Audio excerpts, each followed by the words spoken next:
साथियों, बड़ा दर्दनाक विषय और घटना को लेकर आज मेरा ये जो आपके सम्मुख ये इंटरव्यू है। दुर्भाग्यवश मैं राज्य के बाहर था 5-7 दिन पहले, और जब लौट कर आया तो एक खबर आई कि हमारे मऊगंज विधानसभा क्षेत्र के हनुमना अंचल के आगे, जिसको 84 क्षेत्र कहते हैं, तिलिया मसूरिया टोला के एक शुक्ल परिवार, जिनके पिताजी स्वयं पहले से स्वर्गीय हैं, और उनका बेटा जिनका एक्सीडेंटल डेथ बताया जा रहा है।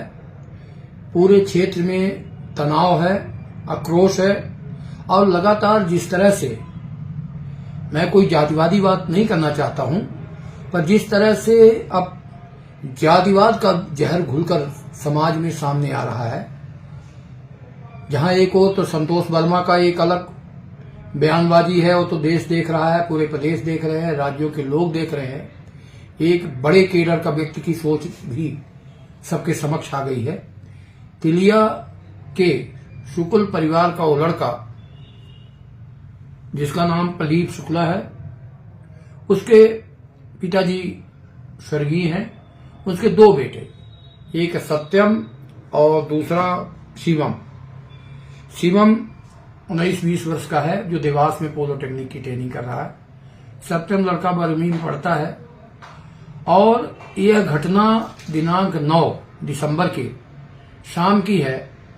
उत्तर प्रदेश से धान काट के 84 क्षेत्र के आदिवासी परिवार के लोग वापस आ रहे थे। धान भी लदी थी, कुछ पैसा भी रहा होगा, और जैसे ही कचनार मुरैठा के आसपास ट्रैक्टर आया, धान से लदा ट्रैक्टर, और अपोजिट साइड से, सीधी साइड से आ रहा कोई एक बड़ा वाहन, चाहे डग्गा हो अथवा कोई बस हो, उसकी लाइट पड़ती है। और ये प्रदीप शुक्ला हनुमना तरफ से अपने घर को लौट रहा था। इस बीच में ऐसा मेरा मानना है, और लोगों का कहना भी है, कि उधर से आया लाइट के, तेज लाइट के कारण वो वहां पर उस ट्रैक्टर से उतार रहे लोग, जिसमें झंगा कोल और वहां एक दूसरे कोल, मोहन कोल वगैरह, महेश कोल वगैरह के तमाम लोग धान के उस ट्रैक्टर में आके, वो प्रदीप शुक्ला, उनसे एक्सीडेंट हुआ। और एक्सीडेंट में जैसे कुछ चोट आई झंगा कोल को, तो झंगा कोल सहित बाकी लोग भी उस प्रदीप शुक्ला के साथ मारपीट शुरू कर दिया। कोई प्रायोजित घटना नहीं थी, मगर ये प्रायोजित बन गई, और मारपीट इतना किया, इतने डंडे मारे, इतने, क्योंकि उसमें 20-25 के तादाद में मजदूर थे, और आक्रोश के कारण बिना किसी प्रायोजित घटना से प्रायोजित हो गई। और मारते मारते, कहने को तो ये लोग कह रहे हैं कि वहीं स्पॉट पर खत्म कर दिया। उस पक्ष की तो नहीं सुन पाया, मगर इसके बेटों के कहना है कि जो सत्यम लड़का है, 12वीं का छात्र था, वो भी पीछे बैठा हुआ था। जब उसको मारने लगे, मारते मारते मतलब मरना स्थिति में हो गया, और मार ही डाले, स्पॉट पर मर गया। तो ये लड़का भागा, और भागा कहाँ रहा, कैसे लगा, और सुबह तक पहुंचा होगा डर के मारे, या अच्छा हुआ कि ये भी घटना का शिकार नहीं हुआ। मैंने इस संदर्भ में हनुमना टीआई से भी बात की, उसने भी पूरी बात बताई। ट्रैक्टर मालिक कुराव का राजेश शुक्ला था, राजेश थे, उन्होंने ये बात में कड़ाई से पूछने पाछने पर स्वीकारा कि हमारे ट्रैक्टर में ऐसा ऐसा घटना था, और इस तरह से एक्सीडेंट हुआ। मैं प्रशासन से, माननीय मुख्यमंत्री जी से, माननीय यहाँ के आईजी साहब तेज तर्राक हैं, निष्पक्ष जांच की मांग कर रहा हूं, और फिर अभी आगामी 5 दिनों का समय दे रहा हूं कि निष्पक्ष और जो सही सही हालात हों, इसकी जांच करें। वरना चाहे मुझे कोई जातीय लोग ही कहे कि जात के कारण ये आंदोलन कर रहे हैं, इतना बड़ा आंदोलन होगा और इतना विवश उसकी परिणाम निकलेंगे जिसकी कल्पना नहीं। अगर एक्सीडेंटल मृत्यु है तो वो भी साफ होना चाहिए। अगर मारपीट से वो उस प्रदीप का वहां मृत्यु हुई तो वो भी स्पष्ट होना चाहिए।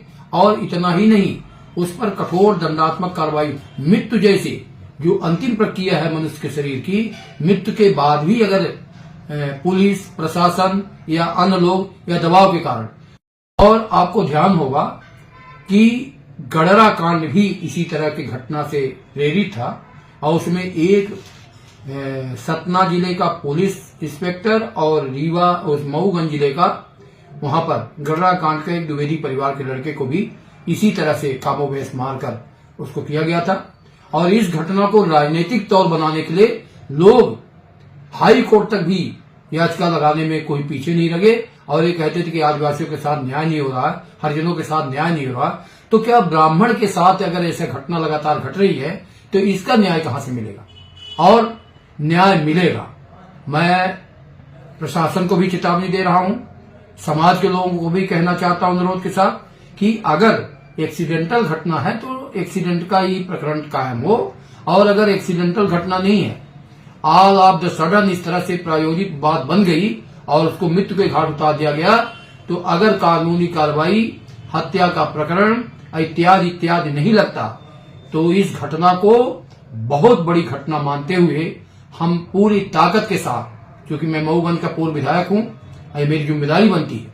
मैं 25 वर्ष का वहां का राजनीति वहां से कर रहा हूं, मेरी जिम्मेदारी बनती है कि किसी समाज के ऊपर ऐसा होता तब भी मैं बोलते, और अगर ब्राह्मण समाज के ऊपर इस घटना निरूपित हो रही है तो मैं इसलिए भी बोलूंगा कि डरूंगा नहीं कि कोई कह देगा कि ब्राह्मण इसलिए ब्राह्मण की लड़ाई लड़ रहे। मैं ब्राह्मण हूं और ब्राह्मण की जरूरत पड़ेगी तो लड़ाई लड़ूंगा। ये आज इस वीडियो के माध्यम से मैं समाज को और लोगों को बताना चाहता हूं और उम्मीद करता हूं कि इसका दूध का दूध, पानी का पानी 5 दिन में प्रशासन करेगा।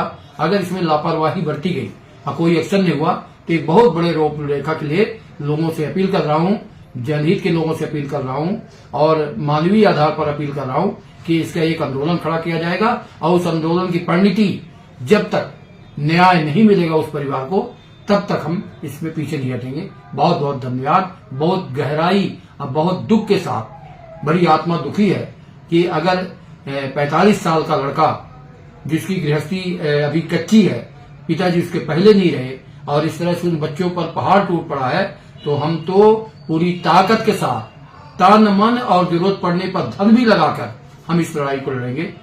आभार व्यक्त करता हूं और उस परिवार को जिसके ऊपर ये पहाड़ टूट पड़ा है उनको मैं इस दुख की घड़ी पर ईश्वर उनको शक्ति प्रदान करे, इस गहन पीड़ा को सहन करने की शक्ति दे, ऐसा विचार करते हुए समाज के लोगों से समय रहते ये अनुरोध करके अपनी बात समाप्त कर रहा हूं।